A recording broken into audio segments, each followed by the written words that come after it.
Can I have everyone's attention, please? I'd like to welcome you all to the second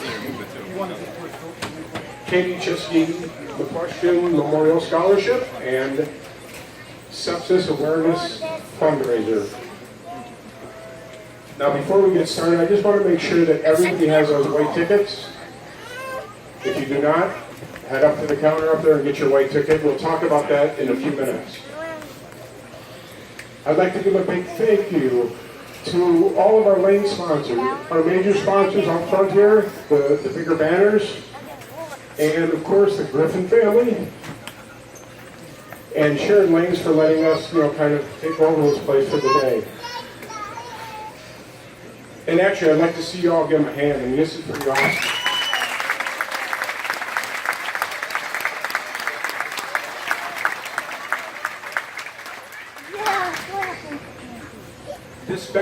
This benefit is kind of unique in that it has kind of two objectives. We want to provide a scholarship in Katie's name.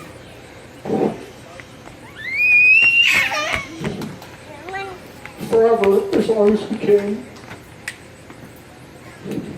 I'm sorry. And then we also want to strike out sepsis and save lives. Last year, before this benefit, the WHA, the Wisconsin Hospital Association, got together with Ann, and they worked up a sepsis, what they called was their a sepsis awareness initiative. And they wanted to put a face on this, and they put Katie's face on it.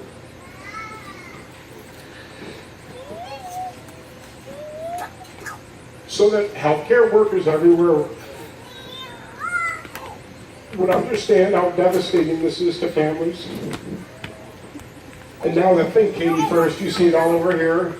You see it on all our shirts, everything we do. It's very, very critical to what we're doing. The Wisconsin Hospital Association anticipates a 20% decrease in death rates due to sepsis because of this. And that's a great start.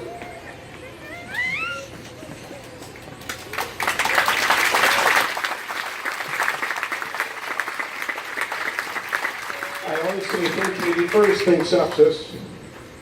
Katie's mom has been diligently working to raise awareness to sepsis. She's done many public service announcements.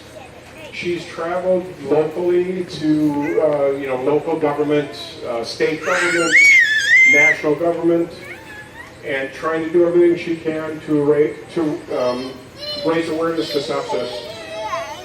Recently, she just put together a video for the Wisconsin hospitals in an effort to raise awareness to sepsis with hospital employees. Take a look at the monitors.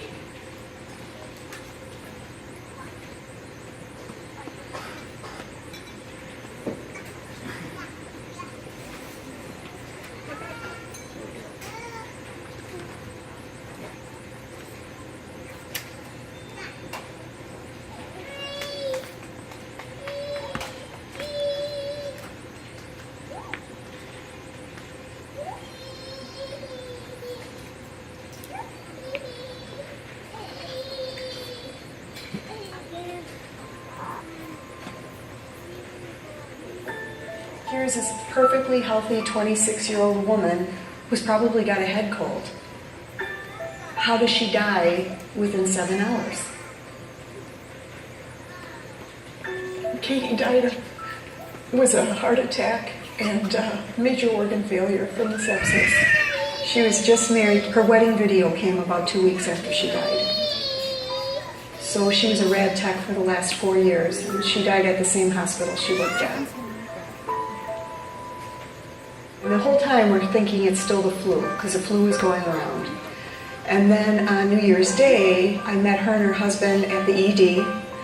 When she arrived, her heart rate was about 160 beats a minute. Her blood pressure was low but stable. Vomiting, nauseous, chest heavy. She just kept saying her chest hurted, her chest was heavy. From there, after 9 hours, they couldn't figure out why her heart rate wouldn't go down.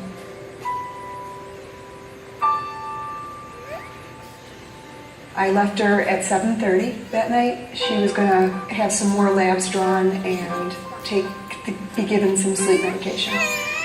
They called us back at 10:45 and said, you need to get back right away. She's taking a turn for the worse. We got there with her husband, and she had coded, but they continued to work on her. They told us we'd never know how she became septic. My son-in-law was a widow at 29. Sorry.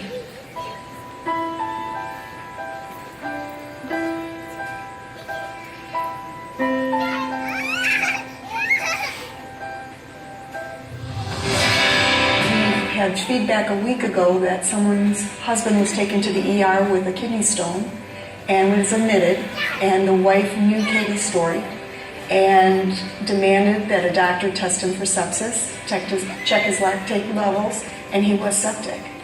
And the wife is convinced, she wrote it on her website, that had she not heard about Katie and knew the symptoms, because we've got them posted everywhere, that her husband could have died.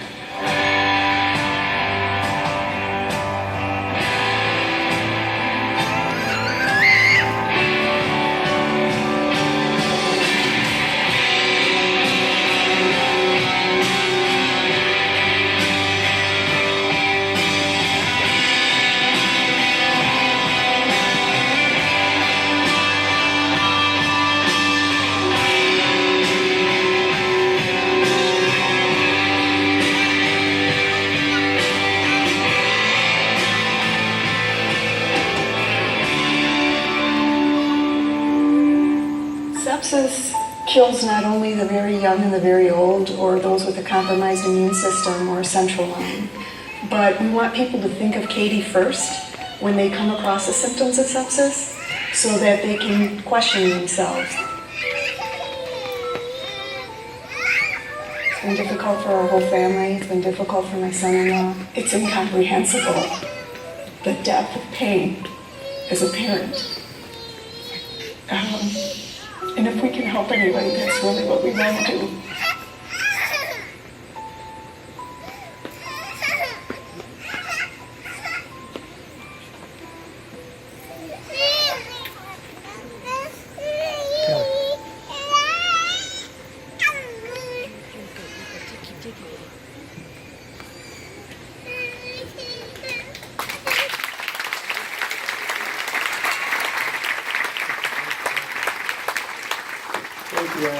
That's being employed throughout Wisconsin hospitals right now, with new trainees, etc., to obviously support the awareness of sepsis.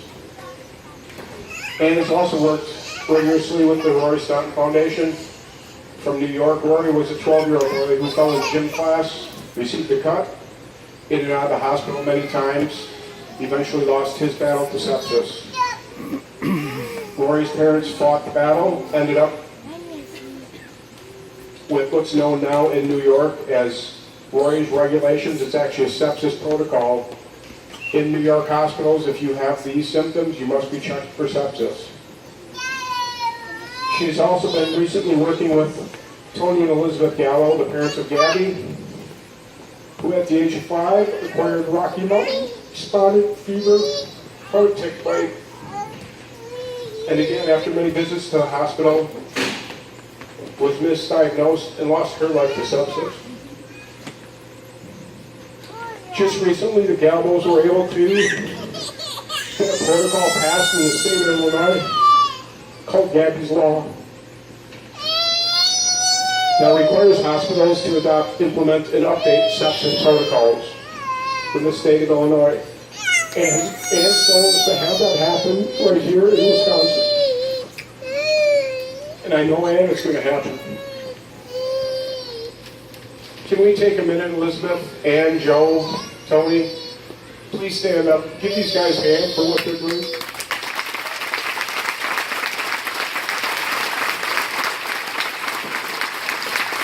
Thank you for all the hard work. For all of us. Thank you. Sepsis. On the flip side of this, sepsis tests can be controlled if we know the signs and we think Katie first. Today we are supposed to have a gentleman with us. His name is Gary Wade.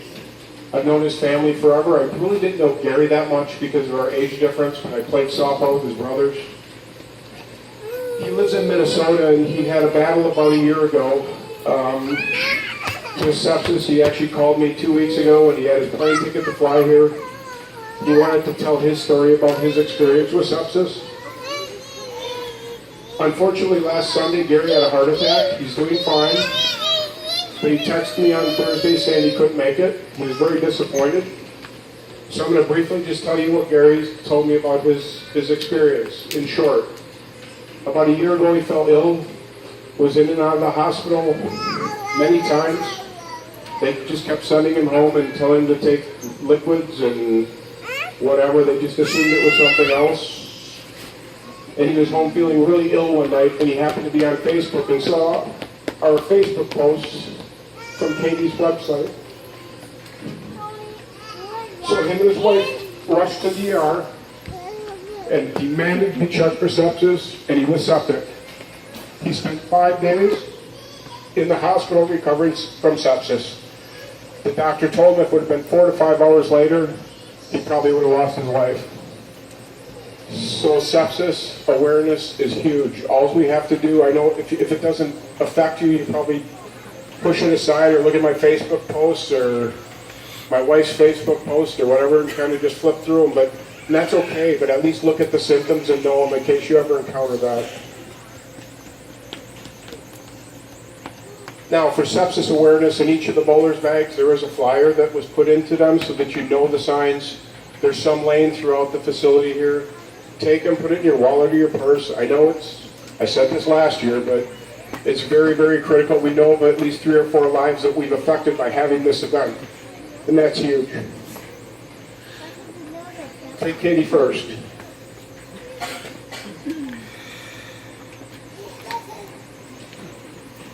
Now, last year we were able to provide 2 scholarships on behalf of Katie's memory to the St. Luke's Medical Center School of Radiologic Technology, or RadTech, which Katie always said, I'm a RadTech. One of those students, Jana Rickard, is not able to be here with us.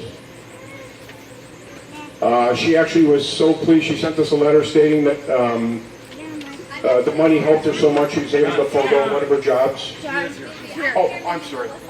Oh, I'm sorry. It's Melissa that wasn't here. I apologize. Jane is here. Okay, it's Melissa Jonas that isn't here. She sent us a letter stating that she was very thankful for the scholarship. It allowed her to forego one of her jobs, and she was able to actually retire early. Finish school early. I'm thinking about retirement. She was able to finish school early so that she actually was out in the job force early and has a full-time job at St. Mary's Sinai, I believe it is. And so she wasn't able to be with us here today. She's actually working.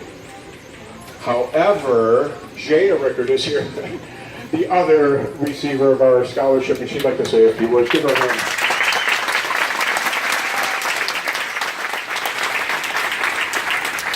Hi, my name is Jana Rickard, and I was one of the first recipients of the scholarship.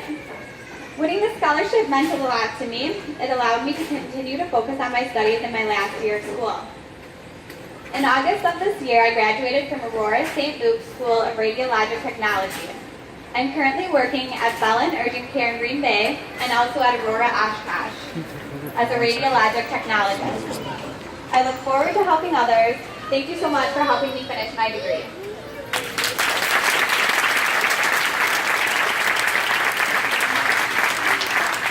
Thank you, Jana. And hopefully you'll remember sepsis while you're working. That's spreading the word. Katie's Memorial Scholarship Fund is really helping others to do what she loved to do. She loved her job. Remember, knowing the science saves lives. Think Katie first. Okay, now we're going to move on from that into this event that we have here. Throughout the day, if you watch up there onto the screen, you're going to notice that there are raffle tickets. So I believe it's the red tickets are the raffle tickets Fuchsia. throughout the day. Pink, fuchsia. Oh, I'm sorry, fuchsia, pink. I'm colorblind. That's a good excuse. Anyway, so you'll see those numbers floating across the screen there. Starting about 1:30-ish or somewhere in that area. We have something else that will be up on there first. So pay attention to their, the raffle tickets, or the stuff for the raffle are in the room where you registered for bowling. And if you haven't been in there, take a walk through, you'll be amazed. It's all the way to the end down there, and you'll see all the raffle prizes. There's a couple hundred of them in there. Really nice ones as well.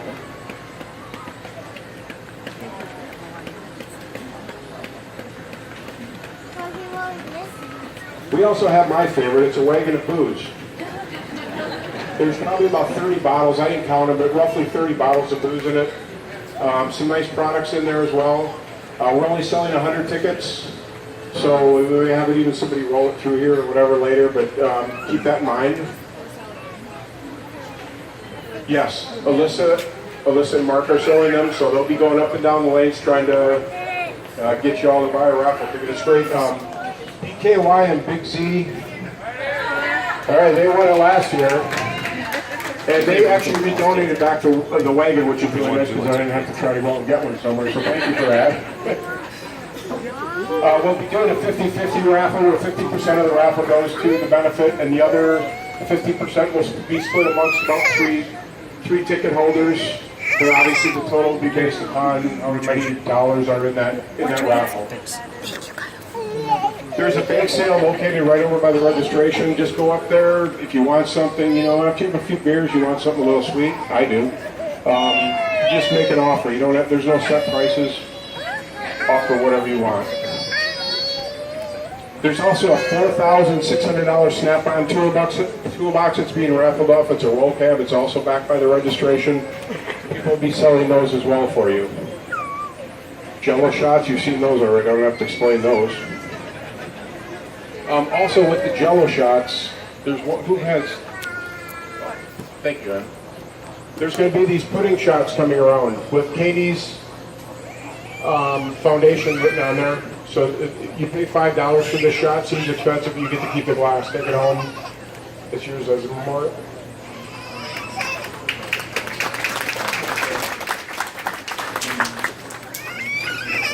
There is going to be some green bags sold.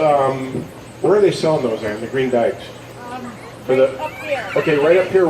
If you turn around and look over in this corner, they've got green bags. That bag is $5, and you get to put any 4 items you want from the Johnson wax stuff there that's been donated, and take it home with you. So it's a great opportunity to get some cleaning products or off or whatever else they have up there. I'd like to say thank you to the band Bittersweet that's set up in the bar. They're a group that was together many years ago for many weddings, from my understanding, and so give them guys a hand. They're going to be awesome back there. Don't forget to tip your bartenders. Please don't forget that. I think they're donating their time to this event too, so if you're up there, help them out. Okay, the most important thing, or not the most important thing, the neat thing is that little white ticket everybody has, okay? So what we decided to do this year is we purchased 104 or 105 golden tickets, okay? You all remember Willy Wonka, right? And we're not going to a chocolate factory, but pretty close. Whoever gets a golden ticket will write their name on it, and then they'll have the opportunity, whoever name is drawn of those 103, 5, whatever it is, tickets, will be able to go into the silent auction room and take any item they want from there. With a golden ticket, okay? So now, that's not. So, okay, the white ticket you have, you're going to see 100 tickets flop up here in a minute, or pretty soon you're going to see 100 tickets. If your ticket is up there, you have the opportunity for $30 to buy a golden ticket. There's only 103 of them or whatever, okay? So and if you don't want your ticket, obviously you don't have to buy one. The excesses will be being sold back by the silent auction area. The reason we didn't do it any other way is because it wouldn't be fair that everybody didn't have a chance. This way everybody has a chance for $30 to take any item out of the silent auction booth, okay? Oh, she flipped aside. Now those of you that know Katie, that was her favorite phrase, so thank you, Severia. All right, and then finally there is the bowling game. We're going to do 9-pin, 8-pin, 8-pin. And if anybody gets a 300, let me know. I want to buy you a drink, okay? And that should be doable. Now also, if you look on lane 16, you notice a green pin out front. If that green pin comes out front like that one is, it can't be anywhere else in the rack. It's got to be out front. You get an actual real strike. Go up to the bar, you get a free drink, okay? And there's a pin in every lane. So enjoy that. Harass the people that have them so they don't get it. Whatever. Have fun with it. And if you don't get a strike when the pin's up there, you have to buy Joe a drink. All right? Okay, now we're going to throw out the first bowling ball. We're going to see Weston, which is Katie's nephew. Still going. Just keep We're going to see Grandpa Mario, Sorry. No, you're fine. who is really one of Katie's best friends. And we're going to see...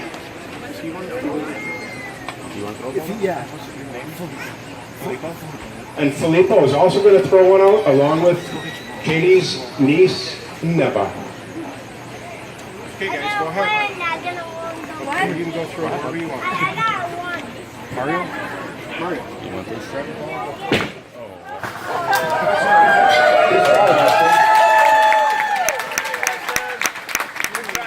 Come here. Hey. You're just throwing one. This is Grandpa Mario.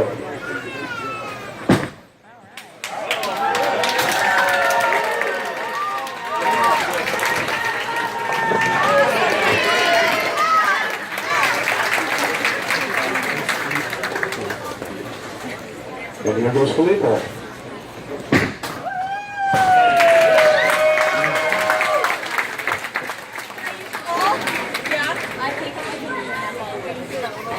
And then Katie's niece, Neva.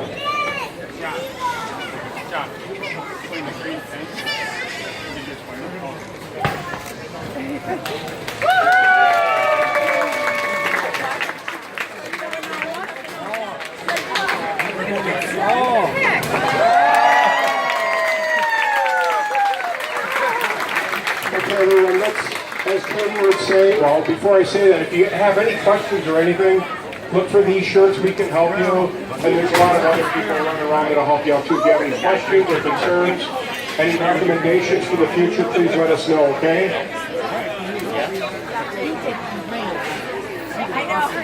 Oh, I'm sorry, yes, there's kid games in the women's lounge, okay, which is right next to the Johnson Wax products. And then there's also a face painter that's going to be here at 2 o'clock for kids and adults, okay? For the ones with Katie, let's get bowling, bitches!